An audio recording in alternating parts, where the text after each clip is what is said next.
দুই বোন নিজেদের জীবনকে আরো রোমাঞ্চকর করতে মাঝ সমুদ্রের শার্ক দেখতে আসে। সেফটির জন্য লোহার খাঁচাকে হুক দিয়ে আটকিয়ে সমুদ্রের উপর থেকে প্রায় 15 ফুট নিচে বিশাল বড় বড় শার্ক দেখতে থাকে। আর তখনই কোনো এক কারণে খাঁচাতে লাগানো হুকের দড়ি ছিঁড়ে যায়। এরপর তারা সমুদ্রের নিচে তলাতে থাকে। গভীরে যেতে যেতে সমুদ্রের 160 ফুট গভীরে চলে যায় তারা। এখন কি হবে? তারা কি পারবে এই ভয়ানক মানুষকেও শার্কগুলোর হাত থেকে বেঁচে ফিরতে? মাত্র একটা করে অক্সিজেন সিলিন্ডার দিয়ে তারা কতক্ষণ পানির নিচে টিকে থাকবে? আর সেটা জানতে দেখতে থাকো আমাদের সাথে সম্পূর্ণ ভিডিও।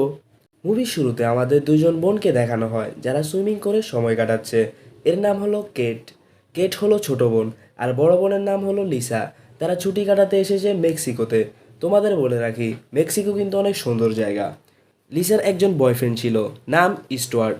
লিসা তাকে সত্যি সত্যি ভালোবাসতো, কিন্তু স্টুয়ার্ট লিসার সাথে বোর হয়ে যাওয়ায় সে ব্রেকআপ করে নেয়। ফলে স্টুয়ার্ট ব্রেকআপের পর মুভ অন করতে পারলেও লিসা মুভ অন করতে পারে না। সে সত্যি সত্যি স্টুয়ার্টকে ভালোবেসে ফেলেছে, যার ফলে সে নিজের প্রতি ধীরে ধীরে কনফিডেন্স হারিয়ে ফেলে। ছোট বোনকে বড় বোনকে বুঝিয়ে বলে, মন খারাপ করে থাকিস না, তুইও দেখিয়ে দে তুই ওকে ছাড়া খুশি থাকতে পারবি। এরপর রাতে কোনো কারণে কেটের ঘুম ভেঙে যায়। ঘুম থেকে উঠে পাশে ফিরে দেখতে পায় তার বড় বোন লিসা তার পাশে নেই। পরে সে বাইরে এসে দেখতে পায় তার বড় বোন মন খারাপ করে বসে আছে। তার মন ভালো করার জন্য কেট তাকে নিয়ে বারে আসে। আর সেখানেই তাদের সাথে পরিচয় হয় এই দুইজন হ্যান্ডসাম মেক্সিকান ছেলের সাথে। কথায় কথায় তাদের মধ্যে একজন ছেলে বলে, পাশের সমুদ্রে আমরা প্রতি সপ্তাহে শার্ক দেখতে যাই। কেট অনেক নির্ভয় এবং নতুন কিছু উপভোগ করতে তার অনেক ভালো লাগে, তাই সে সাথে সাথে রাজি হয়ে যায় শার্ক দেখতে যাওয়ার জন্য। কিন্তু লিসা রাজি থাকে না। সে অনেক ভীত। সে বলে, আমার অনেক ভয় লাগে, আমি তো স্কুবা ড্রাইভিংও পারি না, আমি যাব না। এটা শুনে কেট বলে, তুমি যদি শার্ক দেখতে যে সেখানে ছবি সবাইকে দেখাও, তাহলে কেউ তোমাকে বোরিং বলবে না। এই কথা শুনে লিসা রাজি হয়ে যায়। কথা বলতে বলতে দুই বোনের সম্পর্ক এই দুই ছেলের সাথে আরো গভীর হয়ে ওঠে। এরপর কেট এবং লিসা তাদেরকে বিদায় জানিয়ে চলে আসে তাদের হোটেলে। পরের দিন সকালে তারা সমুদ্রের শার্ক দেখার জন্য স্পটে যায়। কিন্তু সেখানে শার্কের ছবি দেখে লিসা আবার বলে, দেখ না, আমার অনেক ভয় লাগছে, আমি যাব না। কেট বলে, আরেক কিছু হবে না। এরপর সেখানে তাদের বয়ফ্রেন্ডরাও আসে। তারা ক্যাপ্টেনকে জনপ্রতি $100 দিয়ে ছোট বোটে উঠে পড়ে। ক্যাপ্টেন তাদেরকে জিজ্ঞেস করে, তোমরা কি স্কুবা ড্রাইভিং পারো? লিসা পারে না, কিন্তু তারা দুইজনেই মিথ্যা কথা বলে, বলে হ্যাঁ আমরা স্কুবা ড্রাইভিং পারি। এরপর সেখান থেকে তারা মাঝ সমুদ্রে বড় বোটে আসে, যেখানে শার্ক দেখার সকল সরঞ্জাম রয়েছে। বড় বোটে সবাই ওঠে। এখানে নতুন একজন ছেলে আছে, এর নাম হলো হাভিয়ার। হাভিয়ার পানিতে রক্ত মাংস ফেলে শার্কদেরকে নিজেদের দিকে আকৃষ্ট করছে। এই সময় কেট বলে, তুমি যে এগুলো ফেলতেছো এসব কি লিগেল? হাভিয়ার ভাগা গলায় বলে, তো আমরা কল করে ডাকবো নাকি ওদের? ছেলেটা একটু দুষ্ট টাইপের। লিসা এখনো ভয়ে আছে। সে বলে, দেখ আমার এটা ঠিক মনে হচ্ছে না, চল না আমরা চলে যাই। কেট বলে, আরে কিছু হবে না, আমরা তো লোহার খাঁচায় থাকবো, শার্ক আমাদের কিছু করতে পারবে না। এদিকে মাংসের টুকরো আর রক্ত ফেলার সাথে সাথে শার্ক চলে আসে। তাদের সবার খুশির ঠিকানা থাকে না, কিন্তু বেচারা তো জানে না সামনে তাদের সাথে কি হতে চলেছে। এরপর প্রথমে কেট এবং লিসার বয়ফ্রেন্ডদেরকে অক্সিজেন সিলিন্ডার পরিয়ে খাঁচাই করে নিচে পাঠিয়ে দেয়। ছেলেগুলোকে নিচে পাঠানোর পর তাদের সাথে ক্যাপ্টেন ওয়াকি টকিতে যোগাযোগ করে তারা ঠিক আছে কিনা সেটা কনফার্ম করে নেয়। এদিকে তারা দুই বোনও নিচে যাওয়ার জন্য রেডি হয়ে যায়। ক্যাপ্টেন অক্সিজেনের পরিমাণ দেখিয়ে বলে, এটা যখন 200 থেকে 100-তে আসবে তখন আমাকে বলবে, এটা 50-এ আসলে আমি তোমাদেরকে উপরে তুলে নেব। লিসাকে ভয় পেতে দেখে ক্যাপ্টেন বলে, তোমরা শুধু 50 ফুট নিচেই যাবে, এরপর শার্ক দেখার পর আমি তোমাদের তুলে নিব। সে আরও বলে, যত বেশি তাড়াতাড়ি শ্বাস নিবা তত তাড়াতাড়ি অক্সিজেন শেষ হয়ে যাবে। তো এসব বলে ক্যাপ্টেন তাদেরকে মাস্ক পরিয়ে রেডি করে নেয়। তখনই ছেলেগুলো শার্ক দেখে উপরে উঠে আসে। গাইস, খাঁচাটা কিন্তু অনেক পুরনো, জং ধরে আছে এটায়। তাদেরকে ক্যাপ্টেন একজন একজন করে খাঁচায় ঢুকিয়ে দেয়। কেট যাওয়ার সময় ছেলেদের থেকে ক্যামেরা নিয়ে যায়। ছেলেটা বলে, যদি পানিতে পড়ে তাহলে তোমাকে কিন্তু আমার ক্যামেরা এনে দিতে হবে। কেট বলে ওকে। এরপর তারা নিচে যায়। তারা তো খুশিতে আত্মহারা হয়ে যায়। সরাসরি শার্ক দেখে খুশিতে ছবি তুলতে থাকে। কেট যখন লিসাকে বলে আমাকে ছবি তুলে দাও, তখনই ভুলবশত ক্যামেরা পড়ে যায়। লিসা বলে, এবার ওদের দুইজনকে কি জবাব দেব? ক্যামেরাটা পড়ার সাথে সাথে একটা শার্ক সেটাকে খেয়ে নেয়। ক্যামেরার কথা না ভেবে তারা শার্ক দেখার আনন্দ উপভোগ করতে থাকে। কিছুক্ষণ শার্ক দেখার পর লোহার খাঁচাটার দড়ি পিছলে তারা একটু ঝাঁকুনি খায়। ফলে আগে থেকে এখানে না আসা লিসা তো অনেক ভয় পেয়ে যায়। ক্যাপ্টেন ওয়াকি টকিতে বলে, তোমরা কি ঠিক আছো? লিসা বলে, আমাদের উপরে নিয়ে যাও, আমি উপরে চলে যাব। কেট রাজি না থাকা সত্ত্বেও সে যেহেতু শার্ক দেখে ফেলেছে তাই সে উপরে যেতে বলে দেয়। হাভিয়ার তখন ক্যাপ্টেনের কথায় তাদের উপরের দিকে টানতে থাকে, কিন্তু তখনই লোহার খাঁচায় লাগানো দড়ি নিচের দিকে যেতে থাকে। ধীরে ধীরে সমুদ্রের তলদেশে যেতে থাকে তারা দুজন। নিচে যেতে যেতে তারা সমুদ্রের 160 ফিট গভীরে গিয়ে পৌঁছায়। এখন কি হবে? তারা কিভাবে উপরে উঠে আসবে? চারপাশে মানুষ খেকো শার্ক। তারা দুজন মাত্র একটা করে সিলিন্ডার নিয়ে উপর থেকে পড়ার পর তো লিসা আরো ভয়ে আর্তনাদ করতে থাকে, কিন্তু সে এত প্যানিক করলে তো অক্সিজেন তাড়াতাড়ি শেষ হয়ে যাবে। যে মেয়েটা ভয়ে এখানে আসতে চায়নি সেই মেয়েটি সমুদ্রের 160 ফিট গভীরে কোনো সাহায্য ছাড়া, ভাবো তো ও কেমনটা অনুভব করছে। কেট তাকে শান্ত করে। তারা নিচে থেকে উপরে সাহায্যের জন্য চিৎকার করতে থাকে। ক্যাপ্টেন ওয়াকিটকির মাধ্যমে রেডিওতে কিছু বলতেছে, কিন্তু তারা পানির অনেক নিচে থাকায় রেঞ্জ পাচ্ছে না। তাদের সাথে যদি কথা বলতে না পারে তাহলে কিভাবে বোঝাবে যে তারা নিচে কি অবস্থায় আছে। তাই কেট খাঁচা থেকে বের হওয়ার সিদ্ধান্ত নেয়। লিসা বলে, বাইরে শার্কগুলো ঘুরতেছে, তারা যে কোনো সময় হামলা করতে পারে। কেট বলে, আমাদের এইটুকু রিস্ক তো নিতেই হবে। তোমাদের মনে হতে পারে ওরা খাঁচা থেকে বের হয়ে সোজা উপরে উঠে আসলেই তো পারে, এমনটা আসলে সম্ভব না। পানির এত গভীর থেকে যদি তারা উপরে উঠতে থাকে তাহলে নাইট্রোজেন বাবল তৈরি হয়ে ব্লাডের মধ্যে ছড়িয়ে পড়বে, এতে তাদের মৃত্যুও হতে পারে। এবার বুঝতে পারলে তো কেন ওরা ডিরেক্ট উপরে উঠতে পারবে না। কিন্তু খাঁচার মুখ খুলতে যেয়ে দেখে হুক যেটার সাথে লাগানো ছিল সেই বড় লোহাটা এসে খাঁচার মুখে পড়েছে। তারা শত চেষ্টা করেও সেটা সরাতে পারছে না, কারণ সেটা অনেক বেশি বাড়ে। কেট স্লিম থাকায় খাঁচার রডের ফাঁকা দিয়ে বের হয়, কিন্তু সেটাও একটা সমস্যা। কেটের মাথা আর অক্সিজেন মাস্ক একসাথে বের হচ্ছে না সেই ফাঁকা দিয়ে। তাই কেট রিস্ক নেয়, অক্সিজেন মাস্ক খুলে শ্বাস বন্ধ করে আগে নিজের বডি বের করে, এরপর মাস্ক বের করে সাথে সাথে অক্সিজেন মাস্কটা পরে নেয়। একটুর জন্য সে যদি দেরি করতো তাহলে তার জানও পর্যন্ত যেতে পারতো। এরপর সে ধীরে ধীরে 25 ফিট উপরে যে ক্যাপ্টেনের সাথে যোগাযোগ করতে সক্ষম হয়। ক্যাপ্টেন বলে, তোমরা ঠিক আছো? তোমার অক্সিজেন আর কতটুকু বাকি আছে? কেট বলে, আমরা ঠিক আছি, এখনো 55 বাকি আছে।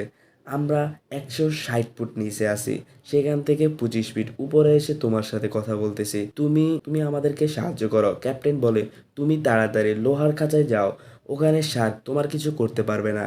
হাভিয়ার আরেকটা হুক নিয়ে নিচে যাচ্ছে, সেটা লাগিয়ে দিলে তোমাদের উপরে নিয়ে আস। এরপর কেট দেরি না করে সে খাঁচায় চলে আসে। খাঁচায় আসার পর খাঁচার উপরে থাকা লোহাটাও সে সরাতে সক্ষম হয়। এরপর কেট লিসাকে বলে, উপর থেকে সাহায্য আসতেছে, তো আমাদেরকে অক্সিজেন বাঁচিয়ে রাখতে হবে। যেহেতু উপরের থেকে সাহায্য আসতেছে তাই তারা দুজন কথা বলতে থাকে নিজেদের মধ্যে। কেট বলে, আমাকে মাফ করে দাও, আমার জন্য তুমি এখানে আজকে। আর তুমি নিজেকে বোরিং কেন মনে করো? তোমার বয়ফ্রেন্ড তোমাকে ছেড়ে চলে গেছে, এতে নিজেকে ছোট করে দেখার কি আছে? লিসা বলে, তুমি পুরো দুনিয়া করো, যা মন চায় তা করো, ছেলেরা তোমাকে অনেক পছন্দ করে, কিন্তু আমি সেটা পারি না। কেট বলে, আমরা বোন, আমাদের মধ্যে কোনো কম্পিটিশন ছিলই না, তুমি এমন কেন ভাবো? কেট লিসাকে বলে, যেটা মন চায় সেটা করো, অন্যের জন্য নিজেকে কেন দুঃখী করবা? লিসাও বুঝতে পারে। তারা এসব বলতে বলতে হাসতে থাকে। এই কথাগুলোর কারণে লিসা অনেক কনফিডেন্স ফিরে পায়। তখনই উপর দিয়ে বোট যাওয়ার আওয়াজ শোনা যায়। তারা ভাবে বোট তাদের রেখে চলে যাচ্ছে। তাই কেট আবার খাঁচা থেকে বের হয়ে ক্যাপ্টেনের সাথে কন্ট্যাক্ট করার জন্য বের হয়। কিন্তু বের হয়ে একটু যাওয়ার পরে শার্কে তার উপর হামলা করে দেয়। সে তাড়াতাড়ি এসে খাঁচায় ঢুকে যায়, একটুর জন্য সে বেঁচে যায়। কিন্তু শার্ক তার পিছে পিছে এসে খাঁচার বাইরে থেকে হামলা করে দেয়। খাঁচা পুরনো হওয়ার ফলে খাঁচার রড বাঁকা হয়ে যায়। আরেকবার হামলা করলে পুরো খাঁচা ভেঙে যাবে। লিসা বলে, কথা বলতে পারছো? কেট বলে, না। লিসা বলে, ও আমাদের এখানে মরার জন্য রেখে চলে গেছে। কেট বলে, ওরা এমন করবে না, তুমি শান্ত হও। কেট বলে, তোমার কতটুকু অক্সিজেন বাকি আছে? লিসা বলে, 40।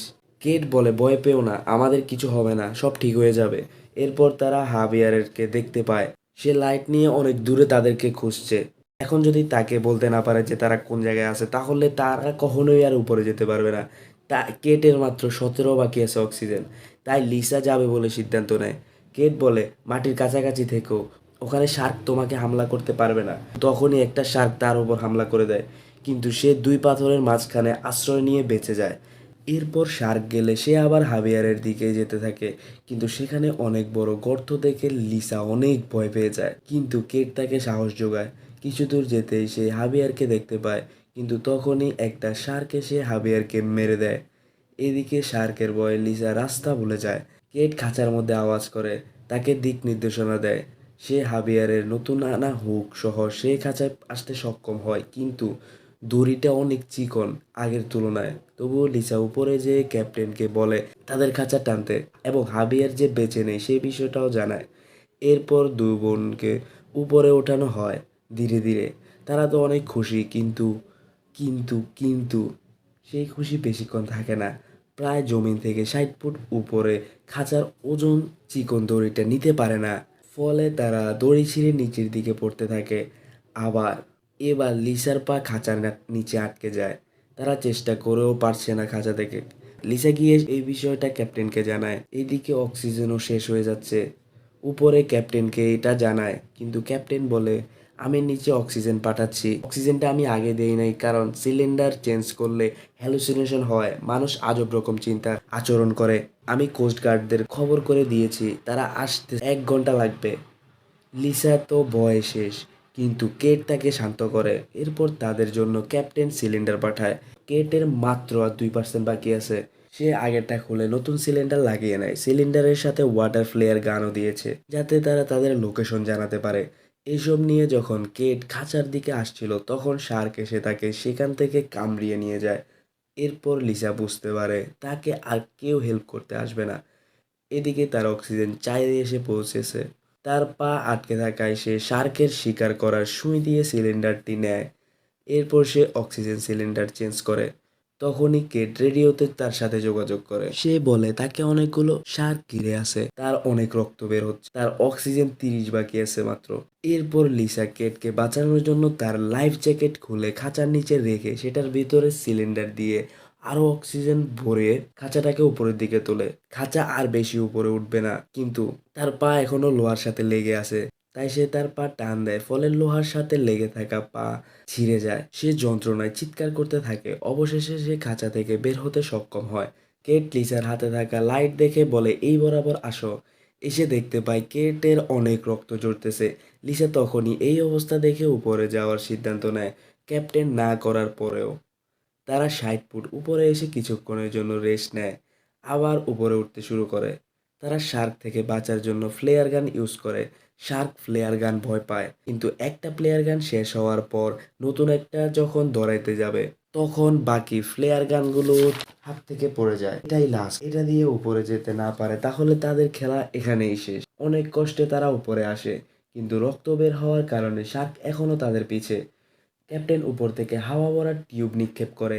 লিসা কেটকে সামলিয়ে উপরে তুলতে যাবে, শার্ক তাকে আরো কামড়িয়ে আহত করে দেয়। এরপর তারা টিউব ধরে যখন একেবারে উঠেই যাবে, তখন লিসাকে শার্ক আবার টেনে নিয়ে যায়, কিন্তু সে শার্কের চোখে আঙুল দিয়ে তাকে মুখ থেকে ছাড়িয়ে নেয়। এরপর তাদের দুজনকে সবাই মিলে বোটে তোলে। তখনই আমরা জানতে পারি লিসা এতক্ষণ ধরে হ্যালুসিনেশন করছে। ভাইরে ভাই, এটা জানার জন্য আমি প্রস্তুত ছিলাম না একদমই। তোমাদের কি হাল কমেন্টে জানিও। আমরা জানতে পারি লিসা যখন সিলিন্ডার চেঞ্জ করছে, সে তখন থেকেই হ্যালুসিনেশন করতেছে।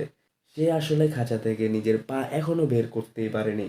কেট তখনই মারা গিয়েছে যখন সে সিলিন্ডার আনতে যায় আর শার্ক তাকে আক্রমণ করে। ক্যাপ্টেন তো তাদের বলেছিল যে নতুন অক্সিজেন সিলিন্ডার যদি লাগাও তাহলে হ্যালুসিনেশন হবে। সেটার জন্য নতুন সিলিন্ডার পড়ার পর লিসা এতক্ষণ সবকিছু হ্যালুসিনেট করতে থাকে। ক্যাপ্টেন তাকে রেডিওতে বলে আর কিছুক্ষণ অপেক্ষা করো, কোস্ট গার্ড চলে এসেছে। লিসা কষ্টে পানির নিচে ভেঙে পড়ে। সে যখন বুঝতে পারে যে আসলে কেট অলরেডি তাকে ছেড়ে চলে গেছে। এর কিছুক্ষণ পরে কোস্ট গার্ড এসে লিসাকে উদ্ধার করে। আর এখানেই শেষ হয়ে যায় এই দুর্ধর্ষ সার্ভাইভাল মুভিটি। তোমাদের কেমন লেগেছে অবশ্যই জানাবে কমেন্টে। এই মুভির পার্ট 2 আছে, কি বলো সেটা এক্সপ্লেইন করব, কমেন্টে জানিও। সে পর্যন্ত ভালো থেকো, সুস্থ থাকো, আল্লাহ হাফেজ, বাই বাই।